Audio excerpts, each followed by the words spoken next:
You've probably heard that it can be beneficial to walk in labor, but you're also probably wondering, how do you make that happen and how to avoid any risks? By the end of this video, you're going to have a really solid plan and you're going to be ready to make walking in labor a reality. So first, let's go over the benefits of moving in labor.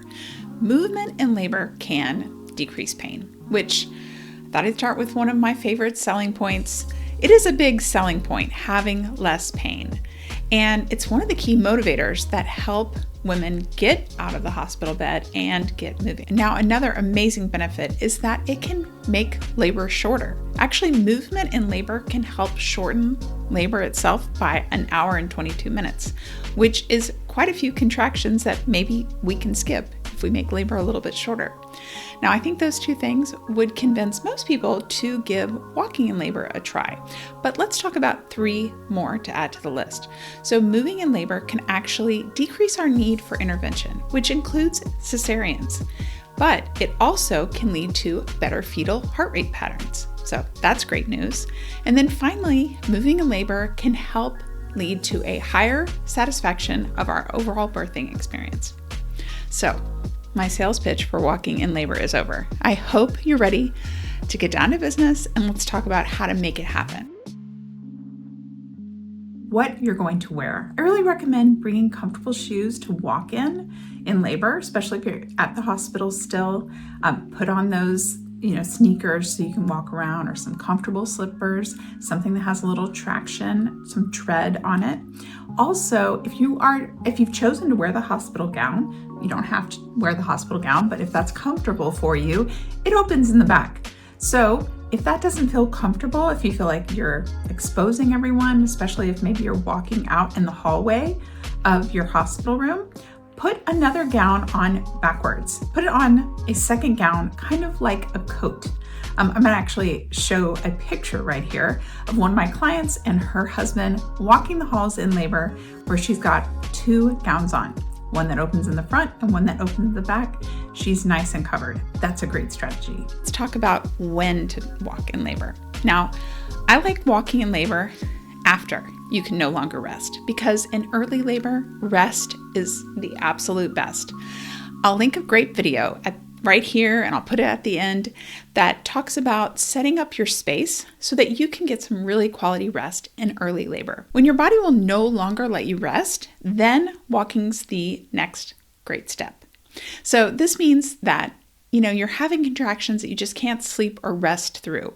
Contractions that make you probably stop what you're doing, focus on your breathing. You might be at a place in your labor where you also don't want to talk during a contraction. That might be the time to start walking. Now, if you're still at home, you can decide if you want to walk inside or outside. Walking outside can be a really reasonable and lovely idea, but my number one rule here is that you have to have a buddy during this walk. You want to bring your partner or a doula, someone who's responsible for you if labor really picks up. You don't want to walk alone. Don't walk alone. And don't go far from home. This is our first risk. So if you are on a walk in labor outside, you're further away from medical care. Should you experience a change in labor or some type of complication, you want to stay close to home. I want you to wear comfortable shoes. I want your buddy to carry a water bottle for you. Take little sips of water during, in between the contractions, every contraction or so. What this looks like is usually walking in between the contractions and stopping, leaning on your buddy during the contractions. When you have the pain, stop, lean, breathe. Some people do like to continue walking during the contractions. I remember I worked with this one client who found this to be one of her best coping techniques. She would actually just keep on walking during the entire contraction. Now, it was a very, very slow pace, but she was still walking.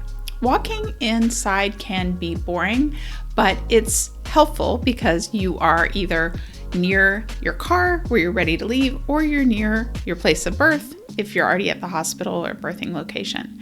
And you're also near a toilet, which is really helpful. So no matter if you're going to walk inside or outside, you want to pace yourself. You want to conserve your energy.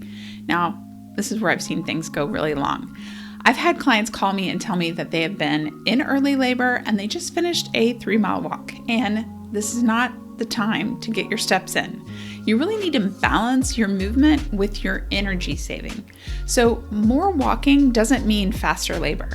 This is one of those risks that I mentioned earlier because too much walking can really tire you out. And getting tired in labor can actually cause labor to slow down because our uterus is a muscle too, and it also gets tired. Walking at home is great, but you can also walk when you're at the hospital. Many people get to the hospital, get into the bed, and wait for their nurse to tell them when they can get up and move. I don't want you to fall for this bed trap. Unless you have pain medication or high blood pressure concerns, you really should have the ability to walk in labor. Now, this is going to look differently than when you're walking at home, but it's still good. Now, if you require continuous monitoring and you have monitors on with cords, you might only be able to walk in like a small radius, the length of the cords near the monitors. And this is definitely not scenic, but it's still walking.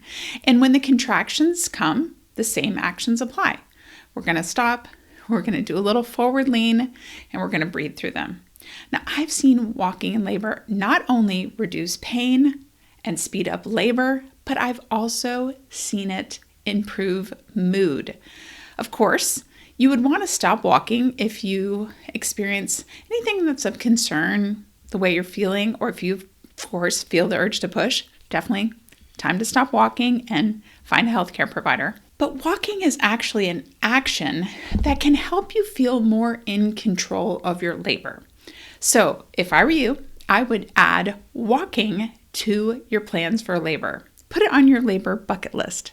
Now, another great idea for labor that involves movement is changing positions. And I'm going to drop my top 10 positions for labor video here on the screen. If you would like to learn more about resting in labor, make sure to check out this other video on the screen here. So, positions and resting. And I'm going to see you next time. Bye.